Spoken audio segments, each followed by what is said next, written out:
عمران خان کی صحت سے متعلق حکومت کی گمراہ کن حرکات،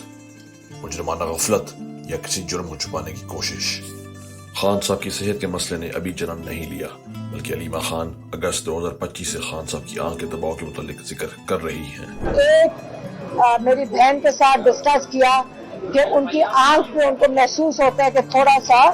پریشر ہے اور تھوڑا سا لال ہوا تھا۔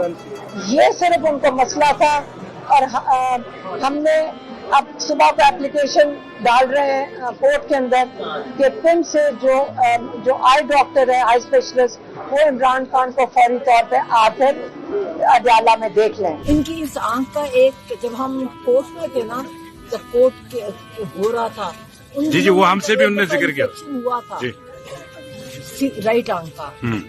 اور انہوں نے یہی کہہ کے کہ نہیں جی مجھے کوئی ڈرگس دیے ہیں، اور پھر اس کے بعد بند کر دیا۔ عمران خان کی شکایات کو مسلسل نظر انداز کیا گیا، اور جب پانی سر سے گزر گیا تو ان کو بغیر خاندان کو مطلع کیے پیمز لے جایا گیا، جس کی خبر صحافی اسد اللہ نے 27 جنوری کو بریک کی۔ عمران خان صاحب کی رائٹ آئی کی وین میں بلاکیج ہو گئی ہے، ریٹنا میں ان کے پانی جمع ہونا شروع ہو گیا ہے، اور یہ اب اس کا مسئلہ یہ ہے کہ اس میں خون بھی آ سکتا ہے، خون بھی جمع ہو سکتا ہے، اور اندر جو ہے یہ پھیل بھی سکتا ہے، اور اس کا جو سب سے زیادہ سائیڈ افیکٹ ہے وہ یہ ہے کہ بینائی متاثر ہو سکتی ہے، اور بینائی کو شدید نقصان پہنچ سکتا ہے اگر اس کو پراپرلی ٹریٹ نہ کیا جائے۔ پمز ہاسپٹل کے ڈاکٹرز نے 3 وزٹ کیے ہیں، ایک وزٹ 16 جنوری 2026 کو ہوا، دوسرا وزٹ 19 جنوری کو ہوا، اور تیسرا جو وزٹ ہے وہ 21 جنوری کو ہوا۔ جیل انتظامیہ کا اصرار ہے کہ عمران خان کا ٹریٹمنٹ یہیں کیا جائے، لیکن ڈاکٹر عارف جو ہیں انہوں نے یہ کہا، ڈاکٹر عارف نے لکھ کر دیا کہ ان کا ٹریٹمنٹ یہاں پر نہیں ہو سکتا۔ تو یہ معاملہ سینسٹیو ہے، ڈاکٹر نے یہ کہا ہے کہ معاملہ سینسٹیو ہے، میں یہاں پر بغیر پوری توجہ دیے یا بغیر پورا معائنہ کیے ان کو یہاں ٹریٹمنٹ دے دوں، اور کل کو ان کو کوئی نقصان ہو جائے تو یہ میرے ذمہ آ جائے گا، اور سب کہیں گے کہ میں نے ٹریٹمنٹ دیا تھا اور خدا نہ خواستہ ان کی آنکھ کو کوئی شدید نقصان پہنچ گیا ہے۔ تو اس لیے میں یہ رسک نہیں لے سکتا کہ ان کو یہاں پر ٹریٹمنٹ دوں، اور کل کو ظاہر ہے یہ ایک ناقابل تلافی نقصان بن سکتا ہے عمران خان کے لیے۔ عمران خان کے ذاتی معالجین کو اب بھی ان تک رسائی نہیں دی جا رہی، اور نہ ہی علاج سے متعلق ان کی رائے کو اہمیت دی جا رہی ہے۔ ڈاکٹرز کے مطابق جب کسی شخص کو CRVO کی تشخیص ہو جائے تو اس کی محض آنکھ نہیں بلکہ پورا جسمانی معائنہ انتہائی اہم ہوتا ہے، تاکہ جسم میں موجود کسی اور کلوٹنگ کا پتہ چلایا جا سکے۔ سب کو پتا ہے کہ خان صاحب کی آنکھ میں تکلیف ہوئی بھی ہے، سینٹرل ریٹنل وین اوکلوژن، اور ہم نے پہلے بھی سٹریس کیا ہے کہ یہ بہت سیریس بیماری ہے آنکھ کی، اور اس کا بہت جلدی علاج کروانا ضروری ہے اس کی کمپلیکیشنز پریونٹ کرنے کے لیے اور بینائی بچانے کے لیے۔ یہ بہت ضروری ہے کہ اس کے اسپیشلسٹ، ریٹنا کے جو اسپیشلسٹ ہیں ان کے پاس خان صاحب کو لے جایا جائے اور ان کا علاج کیا جائے ان سے، اور خاص طور پہ اس کے پیچھے کوئی اور میڈیکل کنڈیشن اکثر ہوتی ہے جس کی وجہ سے یہ بیماری ہوتی ہے آنکھ میں، تو اس کے لیے بھی ضروری ہے کہ تمام تشخیص اور علاج کی سہولیات فراہم کی جائیں خان صاحب کو۔ ایسا ہسپتال ہونا چاہیے جہاں پہ نہ صرف ریٹنا کے اسپیشلسٹ ہوں پر باقی بھی سارے میڈیکل اسپیشلسٹ ایک ہی جگہ پہ اویلیبل ہوں۔ تو اس کے لیے ہماری بہت اسٹرانگ پریفرنس یا ترجیح ہوگی کہ شفا انٹرنیشنل ہاسپٹل اسلام آباد میں خان صاحب کو فوراً لے جایا جائے اور وہاں پہ ان کا علاج جلد از جلد شروع کیا جائے۔ یہ ان کا مطالبہ ہے کہ شفا انٹرنیشنل میں علاج ناگزیر وہاں منتقل کیا جائے۔ الشفا کی پہلے بات ہوئی جو آئی ٹرسٹ ہاسپٹل ہے، شفا کی بات یہ یوں اس لیے کرتی ہے PTI کہ اس ہاسپٹل میں باقی امراض کی سہولت بھی ہے۔ میری آج بھی ایک ڈاکٹر سے بات ہوئی، ایک UK بیسڈ ڈاکٹر بڑے سینئر، ڈاکٹر طارق، وہ ریٹنا اسپیشلسٹ ہیں، ڈاکٹر فورم مرزا صاحب کے سینئر۔ انہوں نے مجھے اطلاع دی کہ جب یہ CRVO نامی بیماری کا پتہ چل جائے، انجیکشن دینے ہیں، سرجری کرنی ہے، لیزر کرنا ہے، جو بھی پروسیجر ہے، جب یہ علم ہو جائے، اس کا علاج شروع ہو جائے، تو اس کے ساتھ پیرالل ایک اور کام کرنا ہوتا ہے کہ اس بیماری کا روٹ کاز معلوم کرنا ہوتا ہے، یہ ہوئی کیوں ہے، اس کے لیے ایک اسپیشلائز ہاسپٹل چاہیے ہوتا ہے۔ تو یہ وجہ ہے کہ یہ شفا انٹرنیشنل کی بات کریں کہ وہاں پہ باقی فیسلٹیز بھی موجود ہیں۔ مگر حکومت ایسا نہیں کر رہی، اور نہ ہی ان کے خاندان ذاتی معالجین کو ان تک رسائی دے رہی ہے، اور نہ ہی ان کو ہسپتال منتقل کیا جا رہا ہے۔ الٹا کبھی ان کی آنکھ کے مکمل ضائع ہونے کی خبر چلوا دی جاتی ہے، اور کبھی کہہ دیا جاتا ہے کہ ان کی آنکھ مکمل ٹھیک ہے۔ عمران خان صاحب کی جو آنکھ ہے، دائیں آنکھ، اس کی بینائی مستقل ضائع ہو چکی ہے، یہ واپس نہیں آ سکتی، یہ کہ آپ کی 85% آنکھ جو ہے وہ ضائع ہو چکی ہے، اور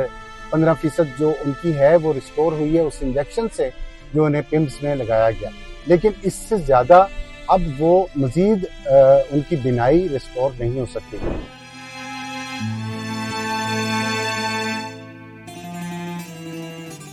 تازہ ترین رپورٹ آج جمع ہونی تھی، اس کے بارے میں ڈسکس کیا میں نے اٹارنی جنرل صاحب سے اور متعلقین سے، انہوں نے کہا کہ جی اللہ کا کرم ہے وہ جو ان کا سپریم کورٹ کے حکم پہ دوبارہ معائنہ ہوا ہے تو وہ 35-25 والی بات نہیں ہے. ان کی وہ نظر والی اینک اگر وہ استعمال کر رہے ہیں تو تقریباً 70% ایک آنکھ ٹھیک ہے, دوسری 6/6 ہے, تو ایسی پریشانی کی بات نہیں. بغیر خاندان اور ذاتی معالجین تک رسائی کے بغیر عمران خان کا جیل میں چیک اپ نہ ہی بنیادی انسانی حقوق پر پورا اترتا ہے اور نہ ہی سپریم کورٹ کے احکامات پر. پوری قوم حکومت کی اس چال کو مسترد کرتی ہے. عمران خان صاحب کی ایگزامینیشن کے بعد رپورٹس تیار ہوں تو پھر یہ جو عمران خان صاحب کا چیک اپ ہوگا وہ قابل اعتماد ہوگا. اور دیکھیے ایک لحاظ سے یہ بڑا سینسٹیو معاملہ ہے. یہ واقعی عمران خان صاحب کی فیملی وہاں پر ہونی چاہیے, کیونکہ یہ طبی معاملہ ہے اور طبی معاملہ نجی معاملہ ہوتا ہے, اس میں out cider of the family نہیں بیٹھ سکتے. ٹھیک ہے, تو لیکن بہرحال یہاں پر ان تینوں باتوں کو نہیں مانا گیا. عمران خان صاحب کو نہ تو ہاسپٹل لے جایا گیا ہے چیک اپ کے لیے, نہ ان کے بورڈ میں ڈاکٹر فیصل سلطان کو شامل کیا گیا ہے, اور نہ ان کے جو امیڈیٹ فیملی ممبران ہیں, ان کی تینوں بہنیں, ان میں سے کسی کو اس معائنے میں بٹھایا گیا ہے. تو یہ بڑا ہی حکومت نے اپنی طرف سے بڑی چالاکی کھیلی, اور مجھے بڑی حیرت ہو رہی تھی کہ آج سارا دن پاکستان کا مین اسٹریم میڈیا اتنا کمپرومائز ہو چکا ہے کہ سارا دن خبر چلا رہا تھا کہ عمران خان صاحب کے طبی معائنے کے لیے ٹیم ڈاکٹرز کی پہنچ گئی. سوال یہ ہے کہ آخر عمران خان کی بیماری کو لے کر حکومت اس رویے کا مظاہرہ کیوں کر رہی ہے, اور وہ کیا جرم ہے جسے چھپانے کی کوشش ہے. سوال چیف جسٹس آف پاکستان سے بھی ہے کہ اس فرمائشی علاج پر کوئی ایکشن کیوں نہیں لیا جا رہا, کیوں ان کے خاندان اور ذاتی معالجین کو ان تک رسائی نہیں دی جا رہی. کئی دنوں سے ہم سن رہے تھے آج ہاسپٹل لے گئے, آپ کو بھی پتا ہے, آپ میڈیا ہیں, آپ ہی دے رہے تھے کہ عمران خان کو الشفا لے گئے. ہم اتنا سن رہے تھے کہ سارا دن یہی ہو رہا تھا کہ آج ادھر لے گئے, رات کو ادھر لے کے جا رہے ہیں, صبح کو ادھر لے کے جا رہے ہیں. کہ جب انہوں نے کہا کہ ایک ٹیم